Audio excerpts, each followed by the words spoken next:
Once upon a time, एक बार की बात है, a long, long time ago, हुआ करता था and he used to live by the riverside. और And as he would climb the tree and rest on a branch, he would look at a fish.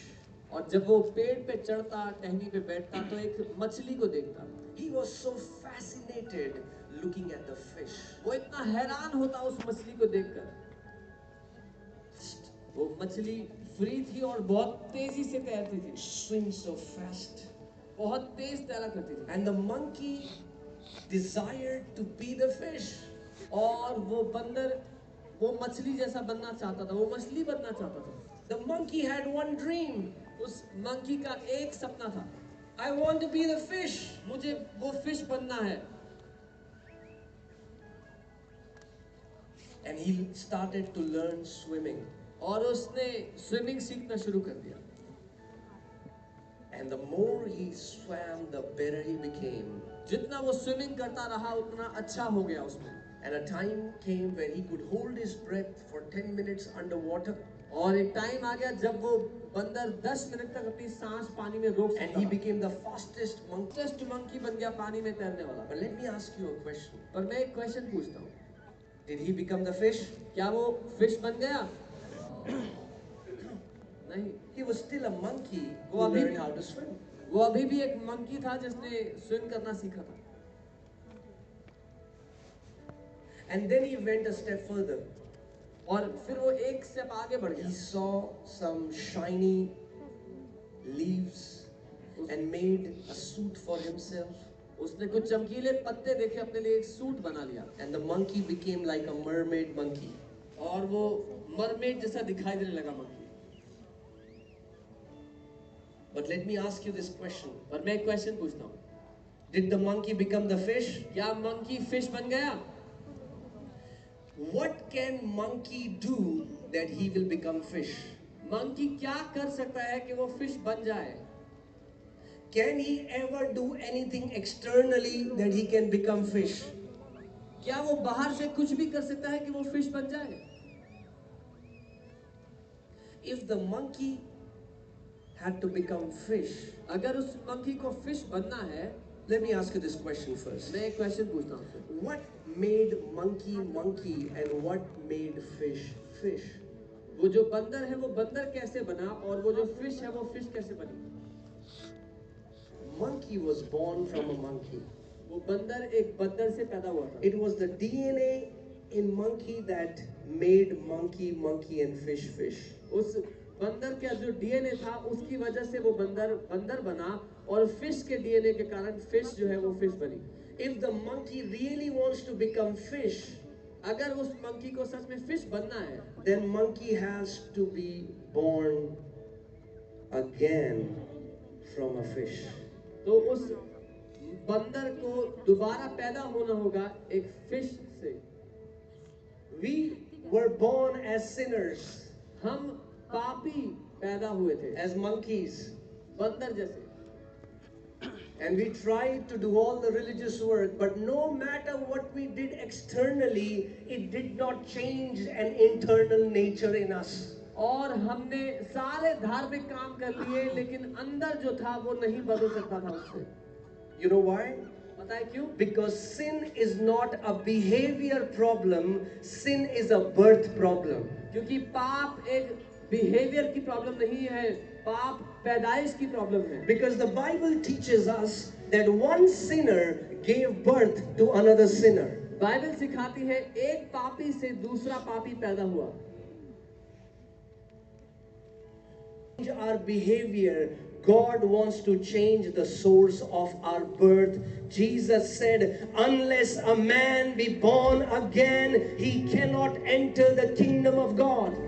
Religion हमारे behaviour को बदलना चाहता है। यीशु जब तक एक व्यक्ति दोबारा से जन्म ना ले, Born again is not a denomination, church. ये नया जन्म या born again कोई डिनोमिनेशन नहीं है। Born again is the reality. ये born again हकीकत है।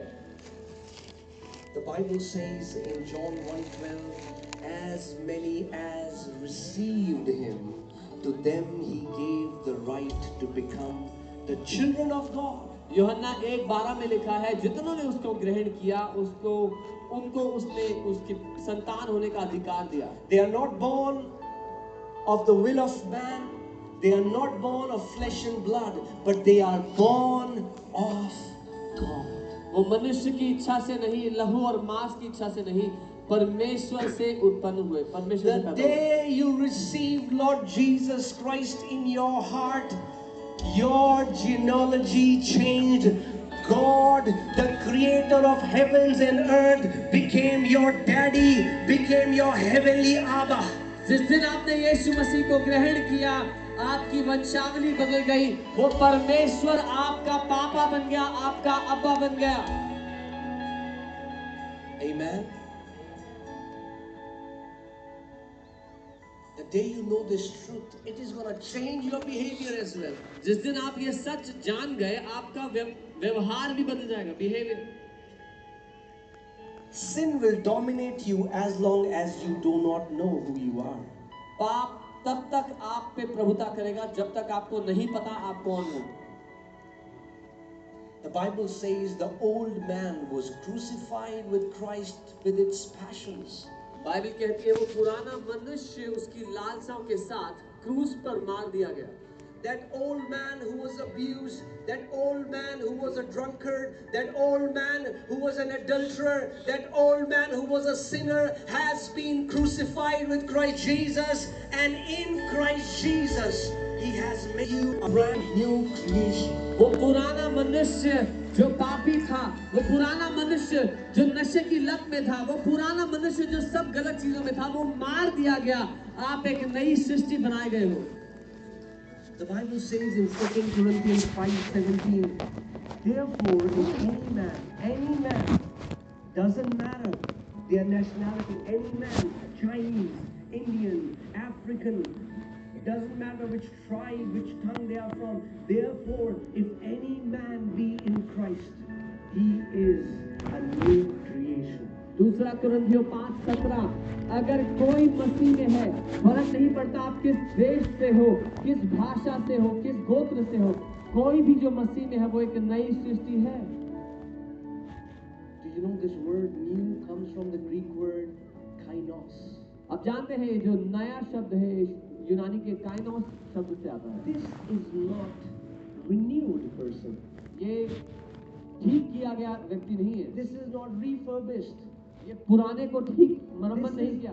Jesus isn't saying, if you believe in me, you are now a cleaner version of you.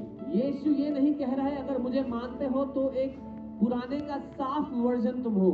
You have become a kainos being. तुम एक काइनोस व्यक्ति हो।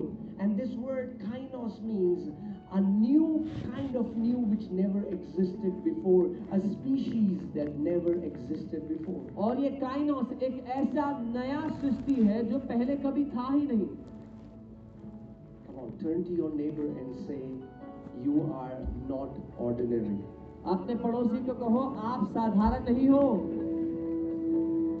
If you are in Christ Jesus, the Bible says you are a chosen generation, God's holy people. अगर आप मसीह में हो तो आप परमेश्वर के पवित्र चुने हुए लोग हो। You are kainos beings. आप वो काइनोस प्राणी हो। Amen. And if you are kainos beings, और अगर आप वो काइनोस प्राणी हो, then God has given you His authority. तो परमेश्वर ने आपको अपना अधिकार दिया है।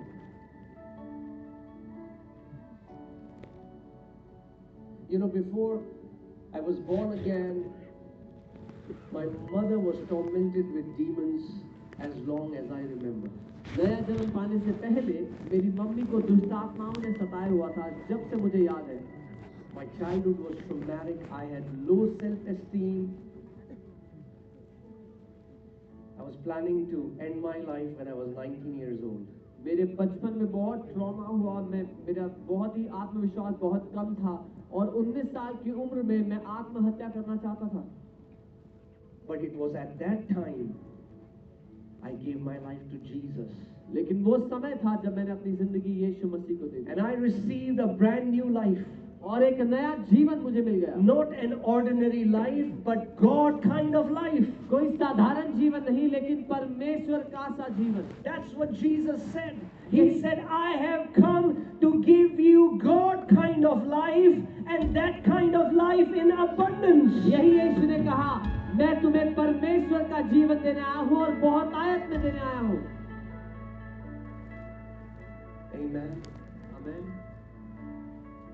And this is my desire, that you would see yourself through the lens of the word. और ये मेरी चाहत है कि आप अपने आप को परमेश्वर के वचन के द्वारा देखो। If I may ask you this question, who has taught the fish to swim? अगर मैं आपसे पूछूं कि मछली को तैरना किसने सिखाया है? Who teaches a bird to fly? एक पक्षी को उड़ना कौन सिखाता They है? don't go to flying school. वो फ्लाइंग स्कूल नहीं जाते। A fish doesn't go to swimming lessons. एक मछली स्विमिंग लेसन नहीं जाती। It's in the DNA. उसके डीएनए में है। Victory is in your DNA.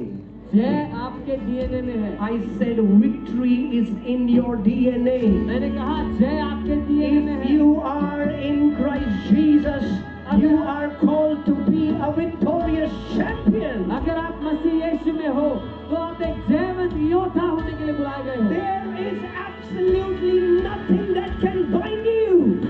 कोई भी चीज आपको बांध नहीं सकती है।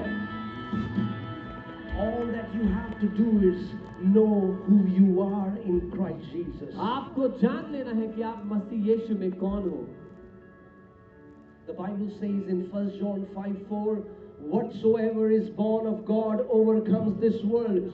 It's not what you do, but who you are that makes you an overcomer. पहला यूहन्ना 5:4 में लिखा है, जो कोई परमेश्वर से उत्पन्न हुआ वो दुनिया पे जय पाता है। आप क्या करते हो उससे फर्क नहीं, आप कौन हो उससे आप जय पाते हो। Say this after me, because I am in Christ, मेरे साथ कहो, क्योंकि मैं मसीह में हूँ, I am an overcomer. मैं जयवंत हूँ। Say this after me, because I am in Christ, क्योंकि मैं मसीह में हूँ, I am an overcomer. मैं जयवंत हूँ। Hallelujah. Hallelujah. See, the problem is, church has not taken her rightful place of authority and dominion and power. दिक्कत यह है कि चर्च ने अभी अपना स्थान नहीं लिया अधिकार का, राज्य करने का। We think all that we can do is cry and beg to God. हमें लगता है हम बस इतना कर सकते हैं, रोएंगे, परमेश्वर के सामने भीख मांगेंगे। So many people say, brother, God is sovereign, so whatever happens on this earth, God is allowing it. बहुत से लोग कहते हैं परमेश्वर की जो इच्छा है वो करता है, जो पृथ्वी पे हो रहा है परमेश्वर करवा रहा है। Oh, is it? अच्छा, सच्ची में? You need to read your Bible. तो आपको बाइबल पढ़ने की जरूरत है, इसका मतलब। Because if whatever God was doing was His will, why does God tell His body to resist the devil? अगर जो कुछ हो रहा था वो परमेश्वर करवा रहा था, तो परमेश्वर क्यों अपने देह को कहता है शैतान का सामना करो? Why did Jesus give His disciples authority to cast out devils, to heal the sick, to walk over the power of the enemy?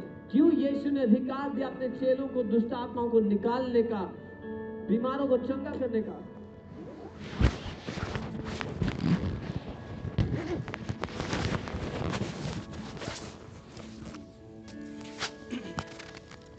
You know, when I got saved, before that I was a chain smoker.